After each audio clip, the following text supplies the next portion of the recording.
Salam damai sejahtera saudara-saudaraku yang terkasih pencinta firman Tuhan. Berjumpa kembali dengan Bible Learning with Father Joseph. Saudara-saudaraku, bagaimana kabar Anda hari ini? Senang rasanya saya melihat Anda meskipun ini di hari Minggu, Anda masih punya waktu untuk membaca firman Tuhan, untuk mendengar firman-Nya, merenungkannya dalam hati, menarik kekuatan intisari sabda dan melaksanakannya sepanjang hari. Terima kasih. Meskipun saya yakin ini hari Minggu Romo, bacaan yang diangkat sudah kami dengar di gereja. Ini hari Minggu Romo, kami lebih punya waktu untuk pagi-pagi di saat teduh duduk tenang membaca firman Tuhan. Tapi saya akan menjelaskan kepada Anda di video ini banyak hal yang mau saya sharingkan tentang kekuatan sabda, khususnya sabda yang kita dengar hari ini dari Lukas bab 4 ayat 1 sampai 13. Apalagi kalau bukan Tuhan Yesus digoda di padang gurun oleh iblis. Saudara-saudara, kalau saya di Bogor di Pancawati, kalau Anda tadi ke gereja mana? Coba tulis di kolom komen. Saudara-saudaraku, kemarin saya sudah mengisi beberapa sesi untuk orang-orang muda. Jujur ya saudara-saudara, mungkin Anda yang mungkin sudah tidak muda lagi, punya kekhawatiran, punya ketakutan berbicara soal ekaristi. Apalagi kan jargonnya, judulnya besar ya, Kongres Ekaristi. Apa ini anak muda nangkep? Apa anak muda ini mau punya minat mendengarkan? Apa anak muda ini tersentuh? Ternyata segala kekhawatiran saya, segala ketakutan saya, kecemasan saya sirna saudara-saudara ketika kemarin dibuka oleh sesi pertama oleh Romo Yus, kemudian juga oleh Romo Uut, oleh saya, oleh Romo Koko juga hadir. Hari ini kalau hari Minggu ini Romo Eko yang hadir. Ternyata anak-anak muda ini saya bisa yakin, saya jadi punya harapan lagi. Ternyata gereja Katolik masih punya harapan, masih punya masa depan ketika melihat anak-anak muda ini. 80% dari mereka aktif terlibat dalam pelayanan di gereja. Tepuk tangan luar biasa. Di antara 500 orang ini ada 30 orang yang memang mau menseriusi hidup sebagai biarawan dan biarawati. Waduh Romo, umatnya ada, pastornya ada, tenaga rohaninya ada, luar biasa bukan? Kemudian juga bagaimana ketika kita tanya dalam survei ya, orang-orang muda ini bersyukur karena apa? Ini penting saya bongkar. Karena mereka punya keluarga yang baik. Mungkin di rumah ya, mereka tuh diem, cuek bebek, enggak bisa ngomong. Tapi di sini ternyata mereka bersyukur mereka punya keluarga yang baik. Mungkin tidak utuh lagi, mungkin tidak sempurna, tapi keluarga yang bisa membawa mereka pada Kristus, pada iman Katolik, pada jalan kebenaran dan hidup ini luar biasa. Tapi anak-anak muda ini juga punya kecemasan, punya ketakutan, apalagi kalau bukan tentang masa depan. Karena mereka seringkali, karena mereka usia muda, di lingkungan mereka dianggap remeh, di gereja mereka ya sebagai objek aja, nggak pernah menjadi subjek pelayanan. Nah, saudara-saudara yang terkasih, yuk bagi kita aktivis-aktivis, kelompok-kelompok rohani di paroki, di lingkungan, di wilayah, dimanapun kita, libatkan orang muda. Karena mereka sebetulnya bukan cuma masa depan gereja, mereka lah wajah gereja saat ini. Saya senang kalau di gereja anak mudanya penuh, anak mudanya semangat, anak mudanya mencintai Ekaristi. Pertemuan-pertemuan, sesi demi sesi yang diangkat dalam Kongres Ekaristi ini adalah kita berdialog. Yang pertama misalnya gereja mendengarkan. Jadi yang banyak bicara di sesi pertama kemarin bukan kami para narasumber ini, tetapi orang-orang muda ini. Bukan cuma yang badannya sehat saja, tetapi sahabat-sahabat yang berkebutuhan khusus, sahabat-sahabat difabel ini juga kita beri kesempatan untuk berbicara. Nanti dulu Romo, kalau mereka nggak bisa ngomong karena bisu gimana caranya? Jangan takut, kami juga panggil sahabat-sahabat tuli dengan bahasa isyaratnya, mereka menerjemahkan. Ada salah satu yang menyentuh kami semua adalah ketika seorang sahabat tuli, kan kalau tuli biasanya mereka juga nggak bisa berbicara. Mereka men-sharingkan curhat bahwa selama ini suara mereka yang memang tidak bisa berbicara itu tidak didengarkan oleh gereja, khususnya oleh orang-orang pengambil keputusan. Contoh, kenapa misa untuk sahabat tuli itu hanya 1 bulan, 1 kali 1 bulan? Kan kami juga mau merayakan Ekaristi. Mereka cerita kalau kami ikut ke misa biasa, apalagi nggak ada penerjemahnya, apalagi khotbahnya cepet, apalagi lektornya bacanya cepet. Mereka sharingkan, kami juga baru tahu ternyata bagi mereka itu kalau nggak ada penerjemah, nggak ada gambar, nggak ada tulisan, itu sepi. Dunia mereka tuh sangat sepi karena mereka tuli. Dan dengan kesepian itu mereka merasa tersingkirkan. Saudara-saudaraku yang terkasih, memang sebagai panitia kami kemarin itu sempat ragu-ragu. Ini orang muda mau digabung dengan umat berkebutuhan khusus. Apa nanti enggak saling campur aduk? Apakah nanti enggak saling mengganggu misalnya? Yang sini enggak bisa ngerti yang sini enggak bisa ngerti yang situ. Tetapi saya pikir iya ya, waduh gawat nih. Kalau orang muda aja dong. Obat berkebutuhan khusus ya udah disendiriin dong. Kekhawatiran saya lagi-lagi sirna, saudara-saudara, setelah mereka digabung dalam sebuah acara, diberlakukan sama, mendapat keperlakuan yang sama. Ternyata mereka bisa berbaur, mereka bisa saling mengerti satu sama lain. Tadi malam ada beberapa anak muda, mereka sampai pada sebuah kesadaran, memang Romo tidak mudah menjadi sahabat-sahabat berkebutuhan khusus ini. Misalnya menjadi anak yang autis. Mungkin sebelum ini kan mereka jengkel, ini anak yang autis ini ganggu gitu loh, berisik, suka tantrum, suka begini, suka begitu. Tapi setelah pertemuan ini kemarin malam, mereka sadar, ya Romo, tidak mudah memang jadi mereka. Mereka seringkali oleh keluarganya aja gak diterima, oleh kakak adiknya gak diterima. Sejak lahir, sejak dideteksi autis, mereka dianggap sebagai pengganggu. Mereka malu-maluin keluarga. Apalagi kalau keluarganya aja gak terima, apalagi orang-orang di luar sana. Mereka juga kadang-kadang hanya kasihan jatuhnya.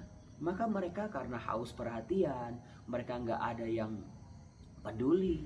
Keberadaan mereka seringkali dianggap tidak ada, padahal mereka saudara kita, padahal mereka bagian dari kita.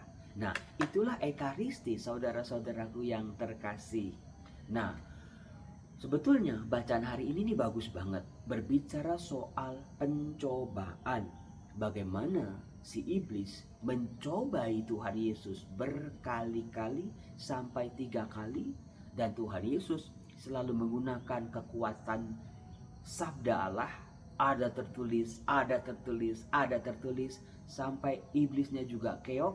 Tetapi saudara-saudaraku yang terkasih, kalau kita lihat bagaimana Tuhan Yesus itu digoda, sebetulnya apa sih yang menjadi godaan manusia? Mengapa Tuhan Allah membiarkan manusia digoda? Tuhan Yesus aja punya strategi. Iblis juga ternyata punya strategi. Ketika digoda misalnya, berkatalah iblis, jika engkau putra Allah, katakanlah kepada batu ini supaya menjadi roti. Senjata Tuhan Yesus apa? Ada tertulis, manusia itu hidup bukan dari roti saja. Ada tertulis, Tuhan Yesus mengutip perjanjian lama, sehingga iblisnya langsung keok mundur. Tapi iblis tidak pernah menyerah, dia mencoba lagi. Yesus dibawa ke tempat yang tinggi, dalam sekejap mata ia memperlihatkan kepada Yesus semua kerajaan dunia. Kata iblis kepadanya, segala kuasa itu serta kemuliaannya akan kuberikan kepadamu, sebab semuanya itu telah diserahkan kepadaku, dan aku memberikannya kepada siapa saja yang kukehendaki. Karena itu jika engkau menyembah aku, seluruhnya itu akan menjadi milikmu. Di zaman sekarang inilah godaan paling berat. Pantesan Romo ditempatkannya di tengah-tengah oleh Injil Lukas, bukan Saya sudah mengatakan, pokoknya kalau di tengah-tengah itu yang paling serius. Bagaimana orang ternyata kalahnya di sini? Ya karena lapar Romo, ya udah apapun dihalalkan bukan? Akhirnya ya penyembahan berhala, akhirnya mendewakan uang, akhirnya mendewakan pekerjaan, akhirnya mendewakan jabatan, sampai tidak lagi melihat hidup manusia itu begitu berharga. Dia demi naik jabatan, dia injek-injek sesamanya, bukan manusia lagi. Tetapi Yesus lagi-lagi senjatanya adalah firman Tuhan.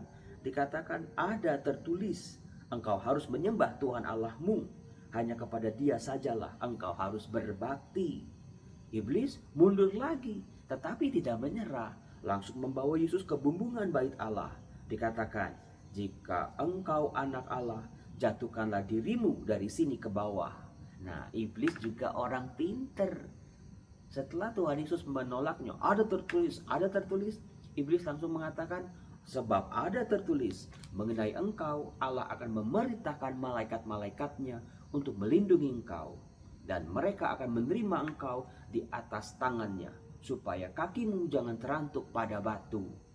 Yesus menjawab, meluruskan, menyadarkan iblis ini. Dikatakan ada firman. Kitab suci bukan sekedar tulisan-tulisan biasa, tapi firman Allah sendiri. Kekuatan yang luar biasa, kekuatan yang besar yang ada di atas, jauh lebih tinggi daripada kuasa iblis sekalipun.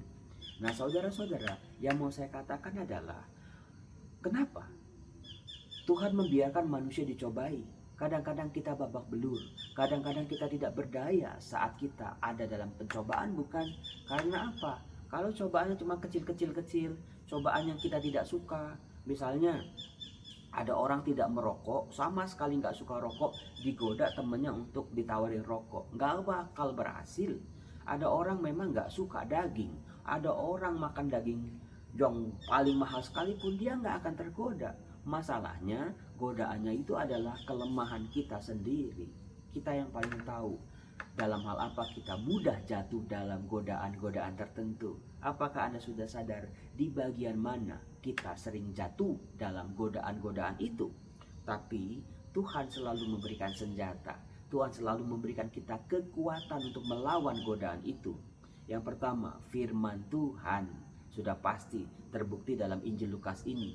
Yang kedua, sebetulnya itu ada di bacaan pertama dari Kitab Ulangan. Bagaimana diajak oleh Musa, orang Israel harus bersyukur. Dulu kamu bukan siapa-siapa, sekarang kamu luar biasa. Bersyukur. Banyak orang sudah luar biasa, malah meninggalkan Tuhan. Banyak orang luar biasa, lebih mudah jatuh dalam pencobaan. Pencobaannya malah bertambah-tambah, karena kehebatan dia dalam hal duniawi justru semakin melemahkan rohaninya. Nah, kemudian juga yang ketiga, saudara-saudara, apalagi kalau bukan ekaristi. Iblis si jahat paling gak suka sama ekaristi. Iblis si jahat paling gak suka melihat anak-anak Tuhan menghayati ekaristi. Maka godaannya banyak banget. Ketika imam angkat hosti, tiba-tiba ada handphone yang bunyi lah, dan jadi semua orang jadi terdistrak, gak fokus lagi. Selalu ada godaan-godaan yang datang silih berganti. Maka kuatkan tekadmu. Betul-betul sih bahaya pornografi juga. Kuatkan tekadmu bersama Tuhan.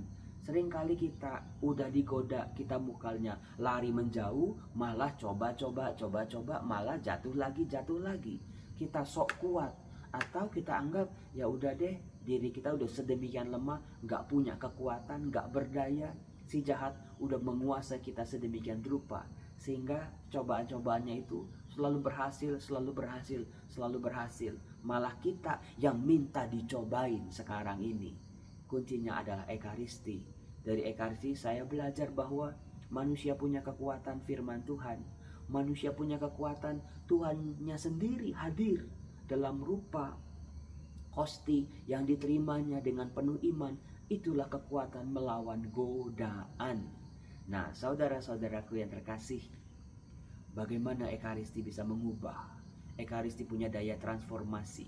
Ekaristi punya kekuatan, maka harus disiapkan dengan sungguh-sungguh, harus dijalani dengan sungguh-sungguh. Dan bagaimana setelah Ekaristi itu, bagaimana menjaga kehadiran Tuhan, bagaimana menjaga kekudusan setelah Tuhan hadir dalam tubuh kita.